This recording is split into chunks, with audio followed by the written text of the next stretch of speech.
Halo, good morning and win today. Oh, haleluya, haleluya, haleluya. Ada pesan pada pagi hari ini untuk kita semua yang begitu luar biasa. Setelah doa pagi Beston di mana Tuhan menaruh sesuatu yang luar biasa dalam kehidupan saya dan ingin saya bagikan pada saudara ya. Jangan lewatkan, jangan skip apa yang saya ingin sampaikan.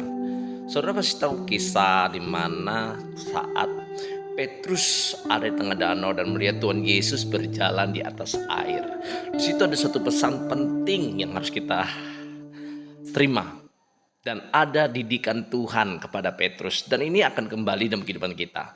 Apa sih pesan itu? Yang pertama, Tuhan Yesus mendidik kepada kita dari pesan itu yang pertama, supaya kita untuk dewasa rohani. Tuhan Yesus sebagai guru besar dan sebagai ayah dalam kehidupan kita. Saya katakan Yesus itu sebagai ayah dan kita adalah anak, kita juga murid.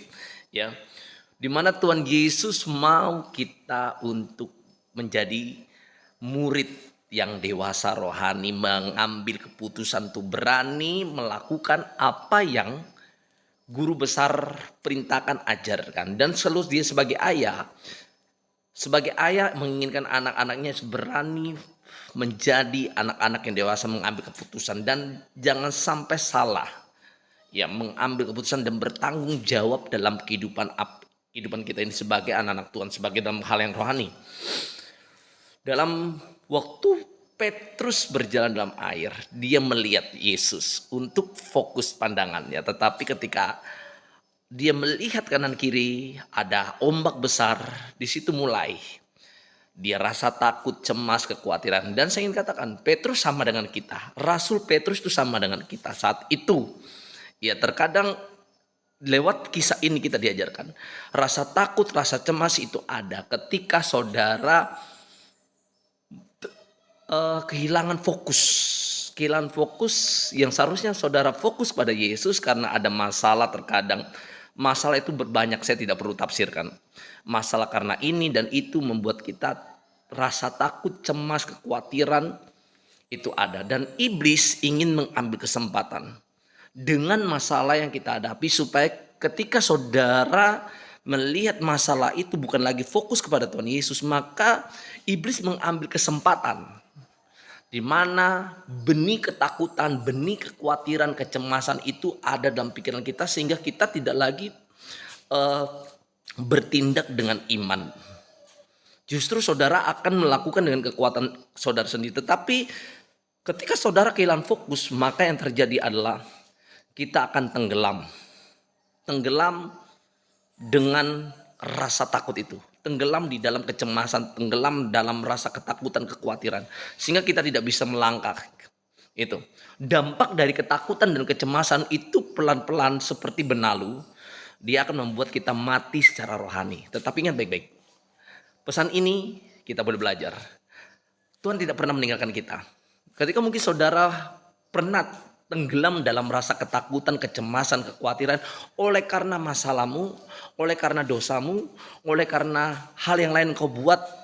Saat hari ini Tuhan Yesus pernah berkata, marilah datang kepada aku hai engkau yang letih lesu dan berbeban berat. Dia akan memberikan kelegaan. Dan dalam kisah waktu Petrus melihat dalam masalah itu, saat itu kan jatuh. Tetapi apakah Tuhan Yesus meninggalkan? Tidak. Tuhan Yesus sebagai guru besar dan sebagai ayah dalam kehidupan kita, dia mendidik kita. Dia memegang tangan Petrus untuk naik. Dan Tuhan Yesus mau kita belajar dari kesalahan. Supaya kita jangan sampai jatuh. Lewat kesalahan-kesalahan yang terjadi, terkadang kita belajar. Tuhan inginkan kita belajar supaya kita jangan lagi mengulangi. Dampak dari ketakutan, kecemasan, kekhawatiran itu membuat kita tenggelam. Itu tenggelam artinya kita akan menjadi orang-orang yang tidak berjalan dalam iman, berlahan-lahan kita akan mati secara rohani. Yang baik-baik, kecemasan, ketakutan, kekhawatiran itu seperti benalu, pelan-pelan tetapi pasti untuk mematikan kita secara rohani sehingga kita tidak punya hubungan dengan Tuhan.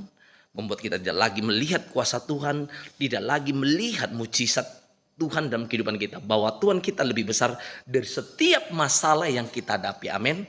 Tetap semangat, Tuhan Yesus memberkati kita. God bless you, Jesus love you. Bapa, di dalam nama Yesus aku berdoa di tempat ini. Di dalam nama Yesus aku berdoa, biarlah kekuatan spiritual, kekuatan Roh Kudus menyertai gereja Tuhan di akhir zaman di dalam nama Yesus, menyertai setiap tubuh Kristus. Apapun masalah yang mereka hadapi, aku percaya Bapa, di dalam nama Yesus ada kekuatan Tuhan yang membuat kami semakin kuat dalam menghadapi apapun, dan kami dewasa secara rohani.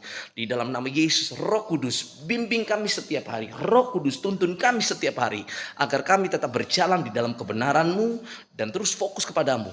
Di dalam nama Yesus, Roh Kudus tolong kami. Di dalam nama Yesus kami percaya kuasa-Mu menyertai kami sehingga kami dapat menaklukkan setiap masalah persoalan yang kami hadapi.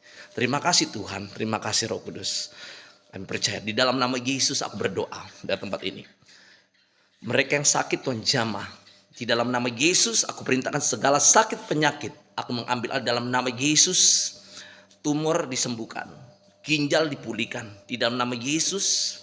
Kanker dipulihkan di dalam nama Tuhan Yesus Kristus. Di dalam nama Tuhan Yesus Kristus. Yang lumpuh aku perintahkan bangkit, berdiri dan berjalan. Yang buta melihat, yang tuli di dalam nama Yesus dapat mendengar dalam nama Yesus. Dalam nama Yesus. Yang ada kanker di payudara, benjolan dalam nama Yesus Tuhan sembuhkan, Tuhan sembuhkan, Tuhan pulihkan dalam nama Yesus.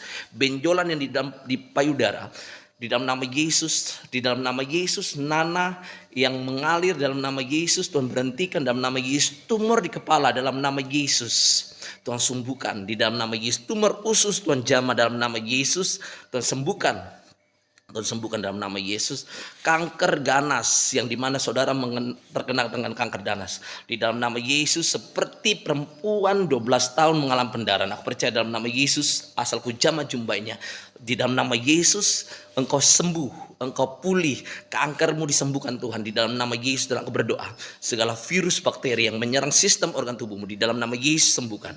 Di dalam nama Yesus, jika engkau terkena HIV AIDS karena dosa engkau melakukan hubungan, di dalam nama Yesus ketika engkau bertobat, engkau minta ampun dalam nama Yesus, virus HIV AIDS dipulihkan dari tubuhmu. Di dalam nama Tuhan Yesus Kristus. Tuhan Yesus Kristus, dalam nama Tuhan Yesus Kristus. Dalam nama Tuhan Yesus Kristus. Terima kasih Tuhan. Aku percaya Bapa, segala racun yang mengalir dalam tubuhmu di dalam nama Yesus, darah Yesus mengalir membersihkan keluar setiap racun menyerang darahmu di dalam nama Yesus. Haleluya, amin. Terima kasih Bapa, kami ucap syukur di dalam nama Tuhan Yesus Kristus. Haleluya, amin. Jesus love you, Immanuel. Bye bye. Tetap semangat dalam Tuhan Yesus.